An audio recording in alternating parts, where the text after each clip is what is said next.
الله الرحمن الرحیم دی وخت کې مونږه د 400 د چلډرن ویمن هسپتال چې کوم دی راځوړو کې هغې کې ولاړ یو او دا فارمیسي ده فیر پرایس فارمیسي چې ګورنمنټ کم په هسپتالونو کې دغه کړې ده دې وخت کې دام تاله ده او دلته چې کوم مریضان دي کوم وارثا دي اوس هغوی ته تکلیف دی هغه وارثه هر یو سره خو موټر نه وي موټرسایکل نه وي ګاډی نه وي چې دی د شپې اوس تقریبا دا څه ټایم څه دی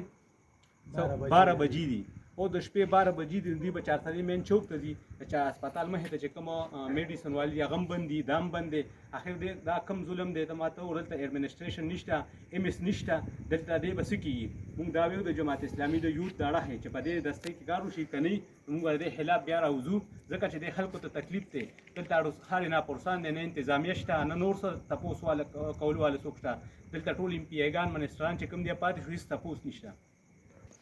دا چې کوم د هسپتال فارمیسي وه هم بنده ده 12 بجې د اوس مونږ بار ځو د هسپتال مخې ته چې کوم فارمیسي دي کومې میډیسن دوایانو والا دي هغوی به هم تاسو ته وښیو چې هغه هم نشته نو دا بهر کېږي څه دلته انتظامیه نشته تپوس کولو والا څوک نشته تاسو مونږ سره راځئ چې هم تاسو ته مونږ وښیو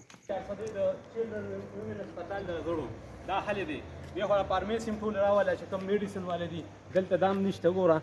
دا ټول بند دي دا ټول داسې وګوره دا ټول چې کوم دي دا بند دي او دلته خلکو ته تکلیف دی کم از کم لسو کسو مونږ ته رنګونه وکړو مونږ پسې سوال جواب وکړو چې دلته مونږ ته ډېر زیات تکلیف دی مونږ سره څه قانون نشته تاسو وګورئ دلته نه چینچي شته نه موټر شته نه ګاډی شته او دې خلکو ته دي دوایان ولیکي دا ډاکټرانو دي به آخر کم خوځي نو مونږ دې خلاف د جماعت اسلامي یوت چې کوم دی انشاءالله مونږ به دې خلاف یو فیصله کوو ځکه چې دې خلکو ته به کومې پورې دا تکلیف وي